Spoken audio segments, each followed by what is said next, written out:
क्या आप जानते हो जापान की लाइफ एक्सपेक्टेंसी 84 इयर्स है, जबकि इंडिया की 70 इयर्स है। इसका मतलब जापान में लोग ज़्यादा समय के लिए जिंदा रहते हैं इंडिया के कंपैरिजन में। और जापान का अडल्ट ओबेसिटी रेट 4.3% है, जबकि इंडिया का 24.3% है। इसका मतलब जापान, अगर हम 100 लोगों में से कंपेयर करें तो जापान में 4 लोग मोटे होंगे और इंडिया में 24 लोग मोटे होंगे। तो जापानीज लोग ऐसा क्या करते हैं, ऐसा क्या खाते हैं जिसकी वजह से वो ज़्यादा समय के लिए जिंदा रह पाते हैं और अपने वेट को मैनेज रख पाते हैं, जानेंगे इस वीडियो में। इंडिया में, स्पेशली नॉर्थ इंडिया में, ज़्यादातर लोग ब्रेकफास्ट में दाल रोटी या सब्जी रोटी खाते हैं। And this is what Japanese eat for breakfast. Steamed rice, miso soup, fish, natto, tamagoyaki, pickles and nori. जैसा कि आप देख सकते हो, जापानीज ब्रेकफास्ट में पोर्शन साइज कम है and it has a lot of variety. तो ये एक healthy, balanced and nutritious meal है।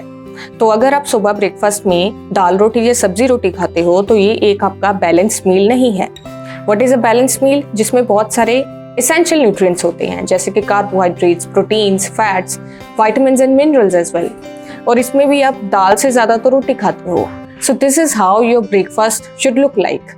1 bowl of dal cooked with minimum healthy fat, steamed vegetables or salad, curd, 2 rotis. Fermented food हमारी gut health के लिए बहुत बेनिफिशियल होता है। तो अगर आपको गैस, ब्लोटिंग, कॉन्स्टिपेशन या और कोई गट रिलेटेड प्रॉब्लम रहती है तो आपको अपनी डाइट में फर्मेंटेड फूड जरूर इंक्लूड करना चाहिए। And Japanese eat a lot of fermented food like miso, soya sauce, natto, pickled vegetables and fermented rice, etc. And Indian version of fermented food are idli, dhokla, fermented rice, kanji, ambali, etc.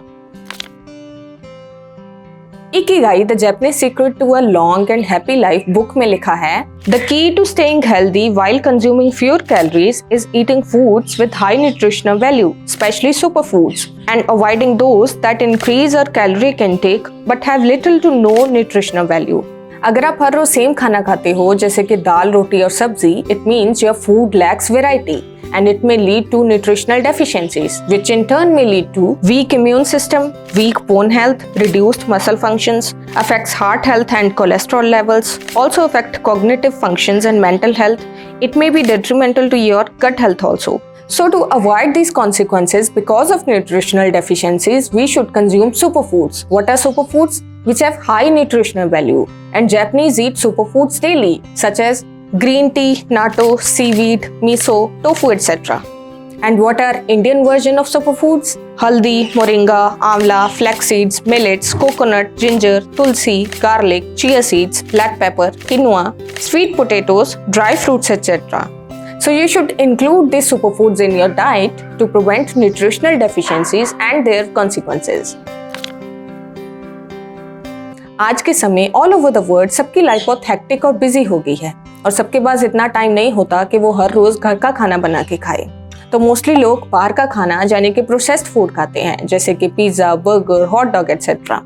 तो ऐसा नहीं है कि Japanese लोग processed food नहीं खाते, वो भी खाते हैं। उनकी लाइफ भी बहुत हेक्टिक और बिजी होती है, स्पेशली यंग अडल्ट्स की। लेकिन उनका प्रोसेस्ड फूड भी होम कुक्ड फूड जैसा ही होता है और हेल्दियर होता है। लेकिन हमारे यहाँ तो प्रोसेस्ड फूड हेल्दी नहीं हो सकता, तो कोशिश करिए जितना हो सके घर का खाना खाने की। इसके अलावा जापान में एलिमेंट्री स्कूल से ही बच्चों को फूड और न्यूट्रिशन के बारे में नॉलेज दी जाती है, जिसकी वजह से उन्हें पहले से ही पता होता है कि कौन सा फूड उनके लिए सही है और कौन सा ठीक नहीं है।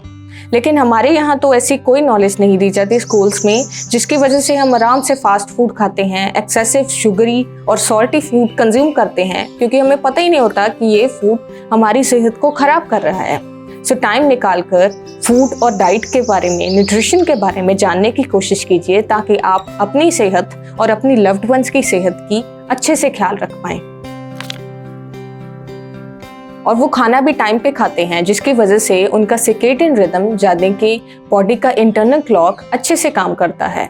They have their breakfast at around 8 to 9 a.m., lunch at around 12 to 1 p.m. and dinner at around 6 to 8 p.m. अभी थोड़े दिन पहले मैं अपनी एक जूनियर फ्रेंड से बात कर रही थी और उसने बताया कि काम की वजह से वो खाना भी सही समय से नहीं खा पाती। Then I said her that yes, work is important, but health is way more important. सो आपको अपने काम की वजह से हेल्थ को सैक्रिफाइस नहीं करना चाहिए. So have your meals on proper time. क्या आप जानते हो जापानीज लोग चॉपस्टिक्स के साथ क्यों खाते हैं? Because eating with chopsticks encourage smaller bites and slower eating, which can aid in digestion and promote mindful eating habits. इसीलिए आयुर्वेदा में हाथ से खाने के लिए कहा जाता है and not with spoons and forks. Because जब आप हाथ से खाते हो तो आपका सारा ध्यान आपके खाने पे होता है, आप माइंडफुली खाते हो and it also improves your digestion. So prefer eating food with your hands. Japanese people drink green tea every day और ये हमारी वाली ग्रीन टी से ज़्यादा फायदेमंद और महंगी होती है. कहा जाता है कि नॉर्मल ग्रीन टी के 10 कप इस जापानीज ग्रीन टी के बराबर होती है and it also has a lot of antioxidants and anti ageing properties. लेकिन ये सब तो खाने के बारे में था. जापानीज लोग और भी बहुत कुछ करते हैं जिसकी वजह से वो एक हेल्दी लाइफस्टाइल मेंटेन रख पाते हैं, जैसे कि a great public transportation system, older people work in fields daily, living in nature, surrounded by loved ones, active lifestyle, and having a strong purpose in life. So broadly, because of all these factors, Japanese people tend to stay healthy and live longer. So try to incorporate these lessons into your life. Thank you. Bye bye.